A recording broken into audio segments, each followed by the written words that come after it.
चलिए जानते हैं आज देश और दुनिया की सिलेक्टेड काम की और महत्वपूर्ण 25 बड़ी खबरों को सिर्फ 10 मिनट में। पर अभी तक आपने इस वीडियो को लाइक नहीं किया है तो लाइक कर दें और इस चैनल को सब्सक्राइब भी कर लीजिए। खड़गे ने मोदी से दूसरी बार मिलने का वक्त मांगा। चिट्ठी लिखकर कहा, आपको कांग्रेस का मैनिफेस्टो समझाना चाहता हूं ताकि आप गलत बयान न दें। जी हां दोस्तों, कांग्रेस अध्यक्ष मल्लिकार्जुन खड़गे ने 4 दिन में दूसरी बार प्रधानमंत्री मोदी से मिलने का वक्त मांगा।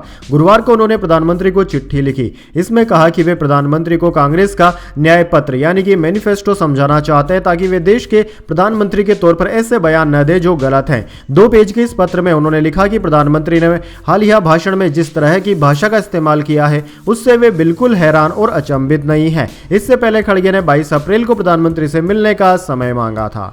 चलिए दोस्तों जान लेते हैं इसके बाद अगली बड़ी खबर। यात्रियों के साथ हो रहा था बड़ा खेल। राज खुला तो सबके पैरों तले खिसकी जमीन। 2 एयरलाइन स्टाफ पर दर्ज हुई एफआईआर। जी हां दोस्तों, दिल्ली के आईजीआई यानी कि इंदिरा गांधी अंतरराष्ट्रीय एयरपोर्ट पर यात्रियों के साथ हो रहे बड़े खेल का खुलासा हुआ है। दरअसल दोस्तों, इस खुलासे के बाद आईजीआई एयरपोर्ट थाना पुलिस ने air India sets airport private limited के 2 कर्मचारियों के खिलाफ एफआईआर दर्ज कर अपनी जांच शुरू कर दी है। वहीं इस मामले के खुलासे के बाद एयरपोर्ट पर एयरलाइन सहित तमाम एजेंसियों के माथे पर चिंता की लकीरें बढ़ गई है। दरअसल दोस्तों, यह मामला एयर इंडिया के यात्रियों के से एक्सेस बैगेज के नाम पर मोटी रकम वसूलने और उस रकम को एयरलाइन के खाते में डालने की जगह खुद हड़प लेने से जुड़ा हुआ यह मामला है। इस मामले में एयर इंडिया की ground handling agency AI sets के 2 कर्मचारियों को रंगे हाथों पकड़ा गया। एआई सेट्स के सिक्योरिटी मैनेजर मनोज कुमार की शिकायत पर एयरपोर्ट पुलिस ने इंद्रजीत और रामकृष्ण उपाध्याय नाम के 2 कर्मचारियों के खिलाफ एफआईआर दर्ज कर जांच शुरू कर दी है। चलिए दोस्तों जान लेते हैं इसके बाद अगली बड़ी खबर। प्रधानमंत्री मोदी और राहुल गांधी के चुनावी भाषणों पर इलेक्शन कमीशन का नोटिस। भाषण में नफरत फैलाने का आरोप। भाजपा कांग्रेस पार्टी के अध्यक्षों से 29 अप्रैल तक जवाब मांगा गया। जी हां दोस्तों, चुनाव आयोग ने गुरुवार को प्रधानमंत्री नरेंद्र मोदी और राहुल गांधी के भाषणों पर नोटिस जारी किया है। यह नोटिस आचार संहिता के उल्लंघन की शिकायतों पर लोक प्रतिनिधित्व कानून 1951 के सेक्शन 77 के तहत इशू किया गया है। चुनाव आयोग के पोल पैनल ने कांग्रेस और भाजपा की एक दूसरे के खिलाफ की गई शिकायतों के आधार पर नोटिस जारी किया। यह पहली बार है जब आयोग ने स्टार प्रचारक की जगह पार्टी अध्यक्षों को नोटिस जारी किया है। वहीं दोस्तों, प्रधानमंत्री मोदी भाजपा और राहुल गांधी कांग्रेस के स्टार प्रचारक हैं। इस लिहाज से इनके भाषणों के लिए इलेक्शन कमीशन पार्टी अध्यक्षों को जिम्मेदार मान रही है। आयोग ने भाजपा अध्यक्ष जेपी नड्डा और कांग्रेस अध्यक्ष मल्लिकार्जुन खड़गे से 29 अप्रैल सुबह 11 बजे तक जवाब मांगा है। चुनाव आयोग से प्रधानमंत्री मोदी और राहुल गांधी के भाषण में आचार संहिता के उल्लंघन की शिकायत की गई थी। चलिए दोस्तों जान लेते हैं इसके बाद अगली बड़ी खबर। पाकिस्तानी कारोबारियों की भारत से व्यापार शुरू करने की मांग। प्रधानमंत्री शहबाज शरीफ से कहा, देश के लिए पहले पड़ोसी से हाथ मिलाएं फिर इमरान खान से।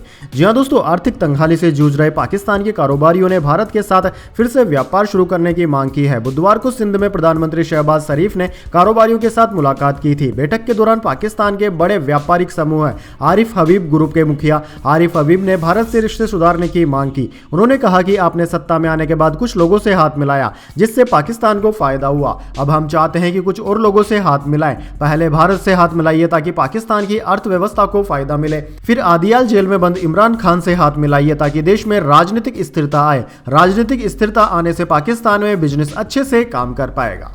चलिए दोस्तों जान लेते हैं इसके बाद अगली बड़ी खबर। बाड़मेर में वोटिंग से पहले बड़ा उलटफेर। आरएलपी ने दिया बीजेपी को समर्थन, कांग्रेस को लगा बड़ा झटका।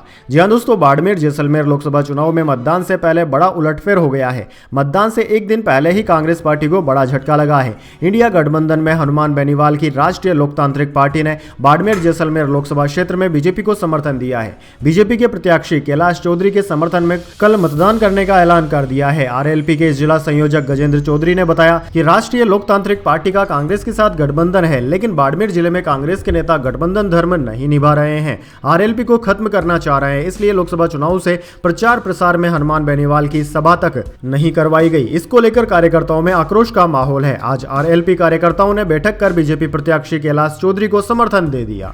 चलिए दोस्तों जान लेते हैं इसके बाद अगली बड़ी खबर। शेरलैक का सैंपल कलेक्ट कर रहा फूड रेगुलेटर। नेस्ले के बेबी फूड्स में एक्स्ट्रा शुगर मिली थी, इससे दिल की बीमारी का खतरा। जी हाँ दोस्तों, नेस्ले के बेबी फूड प्रोडक्ट्स में एक्स्ट्रा शुगर मिलने की बात सामने आने के बाद सरकार ने इसकी जांच शुरू कर दी है। खाद्य सुरक्षा नियामक फसाई ने गुरुवार को कहा कि वह नेस्ले के शेरलैक बेबी फूड के सैंपल कलेक्ट कर रही है। फसाई के सीईओ जी कमला वर्धन राव ने बताया कि इस प्रक्रिया को पूरा करने में 15 से 20 दिन लगेंगे। दरअसल दोस्तों, कुछ दिन पहले आई स्विट्जरलैंड की पब्लिक आई और international baby food action network ने अपनी रिपोर्ट में कहा था कि नेस्ले भारत सहित एशिया और अफ्रीका के देशों में बिकने वाले बच्चों के दूध और शेरलैक जैसे फूड प्रोडक्ट्स में अतिरिक्त शक्कर और शहद मिलाती है, जो कि छोटे बच्चों के लिए बेहद हानिकारक होते हैं। वैसे दोस्तों, कमेंट करके बताइए क्या आपने भी अपने बच्चों को नेस्ले का शेरलैक दिया है या नहीं। चलिए दोस्तों, जान लेते हैं इसके बाद अगली बड़ी खबर। संजय दत्त के बाद अब तमन्ना भाटिया को समन। बैटिंग ऐप पर आईपीएल स्ट्रीमिंग से जुड़ा है मामला, महाराष्ट्र साइबर सेल करेगी पूछताछ। जी हां दोस्तों, बॉलीवुड एक्टर संजय दत्त को समन भेजने के 2 दिन बाद महाराष्ट्र साइबर सेल ने अब एक्ट्रेस तमन्ना भाटिया को समन भेजा है। मामला 2023 में महादेव ऑनलाइन गेमिंग और बैटिंग ऐप से संबंधित फेयर प्ले ऐप पर आईपीएल मैच देखने का प्रमोशन करने से जुड़ा हुआ है। महाराष्ट्र साइबर सेल ने एक्ट्रेस को 29 अप्रैल को पेश होने के लिए कहा है। साइबर सेल के मुताबिक इस मामले में तमन्ना का बयान रिकॉर्ड किया जाएगा। एक्ट्रेस से पूछा जाएगा कि उन्हें फेयर प्ले के लिए किसने संपर्क किया था और इसके लिए उन्हें कितने पैसे मिले। चलिए दोस्तों, जान लेते हैं इसके बाद अगली बड़ी खबर। बंगाल एसएससी बोला सिर्फ 5000 नियुक्तियां अवैध, 19000 शिक्षकों की भर्ती में कोई गड़बड़ी नहीं। हाईकोर्ट ने 25000 नियुक्तियां रद्द कर दी थी। जी हां दोस्तों, पश्चिम बंगाल स्कूल सेवा आयोग एसएससी ने गुरुवार 25 अप्रैल को दावा किया कि 2016 भर्ती में 19000 शिक्षकों के योग्य होने की संभावना है। ये शिक्षक नियुक्ति अथॉरिटी की योग्यता के मापदंडों को पूरा कर सकते हैं। राज्य एसएससी के अध्यक्ष सिद्धार्थ मजूमदार ने कहा कि उन्होंने कलकत्ता हाईकोर्ट को 5300 उम्मीदवारों की लिस्ट दी थी, जिसकी नियुक्तियां संदिग्ध थी। ये लिस्ट 2 अनियमितताओं पर आधारित थी। पहला optical mark recognition OMR sheet में हेरफेर और दूसरा रैंक में उछाल। मजूमदार ने कहा कि 5300 लोगों में ग्रुप सी और डी के उम्मीदवारों और क्लास 9, 10, 11, 12 के शिक्षक शामिल है। 19000 से अधिक उम्मीदवारों की नियुक्ति में कोई गड़बड़ी नहीं हुई है। हमने सुप्रीम कोर्ट में हाईकोर्ट के फैसले को चुनौती देते हुए याचिका दायर की है। चलिए दोस्तों, जान लेते हैं इसके बाद अगली बड़ी खबर। कांग्रेस बोली हमारे मैनिफेस्टो में विरासत टैक्स का जिक्र नहीं। 1985 में प्रधानमंत्री राजीव गांधी ने इस टैक्स को खत्म कर दिया था। जी हां दोस्तों, कांग्रेस लीडर जयराम रमेश ने गुरुवार को विरासत टैक्स को लेकर प्रधानमंत्री नरेंद्र मोदी के बयान पर स्पष्टीकरण दिया है। जयराम रमेश प्रेस कॉन्फ्रेंस में कांग्रेस मैनिफेस्टो की बुकलेट लेकर पहुंचे। उन्होंने कहा कि हमारे घोषणा पत्र में कहीं भी विरासत टैक्स का जिक्र नहीं है। जयराम रमेश ने कहा कि सच तो यह है कि 1985 में प्रधानमंत्री राजीव गांधी ने इस विरासत टैक्स को खत्म कर दिया था। हमने कभी भी विरासत टैक्स का जिक्र नहीं किया। अरुण जेटली और जयंत सिन्हा जैसे भाजपा नेताओं ने विरासत टैक्स के पक्ष में वकालत की है। वास्तव में यह हमारा नहीं, भाजपा का एजेंडा है। चलिए दोस्तों, जान लेते हैं इसके बाद अगली बड़ी खबर। गलत समझ, भारत ने मानवाधिकारों पर अमेरिका की रिपोर्ट को बताया पूरी तरह भेदभावपूर्ण। जी हां दोस्तों, भारत ने मानवाधिकारों के कथित उल्लंघन पर अमेरिकी विदेश विभाग की हालिया रिपोर्ट को सिरे से खारिज कर दिया है। अमेरिका ने अपनी रिपोर्ट में कहा है कि मणिपुर और जम्मू कश्मीर में मानवाधिकारों का उल्लंघन हुआ है। भारत सरकार ने इस रिपोर्ट को भेदभावपूर्ण बताया। विदेश मंत्रालय ने कहा कि अमेरिकी विदेश विभाग का यह दस्तावेज पक्षपातपूर्ण है। यह भारत के प्रति उनकी खराब समझ को भी दिखाता है। भारत ने अमेरिका में नस्लीय हिंसा और फायरिंग के मामलों का जिक्र किया। विदेश मंत्रालय के प्रवक्ता रणदीप जायसवाल ने गुरुवार को वीकली मीडिया ब्रीफिंग में कहा कि एक डाइवर्स सोसाइटी के तौर पर भारत धार्मिक आजादी और मानवाधिकारों का सम्मान करता है। अमेरिका के साथ बातचीत में हमने वहां के मुद्दों पर ध्यान दिलाया है। इसमें नस्ल और मूल के आधार पर होने वाले हमले, हेट क्राइसिस और गन वायलेंस के मुद्दे शामिल है। चलिए दोस्तों, जान लेते हैं इसके बाद अगली बड़ी खबर। प्रधानमंत्री बोले मोदी 56 इंच का सीना तान कर खड़ा। कहा इंदिरा गांधी की प्रॉपर्टी बचाने के लिए राजीव ने कानून बदला, राहुल फिर लाना चाहते हैं। जी हां दोस्तों, प्रधानमंत्री मोदी लगातार दूसरे दिन मध्य प्रदेश में आए। मोदी ने मुरैना के पुलिस परेड ग्राउंड में भाजपा के लोकसभा प्रत्याशी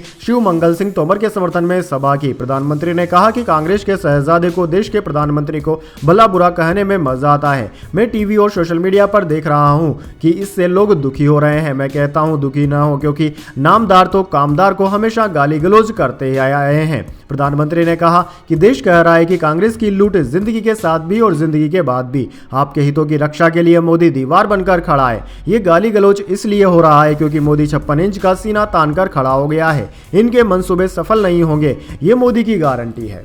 चलिए दोस्तों, जान लेते हैं इसके बाद अगली बड़ी खबर। प्रधानमंत्री मोदी असली मुद्दों पर नहीं बोलते। आरजेडी सांसद मनोज झा बोले, न्याय की बात करना देशद्रोह है तो तेजस्वी देशद्रोही है।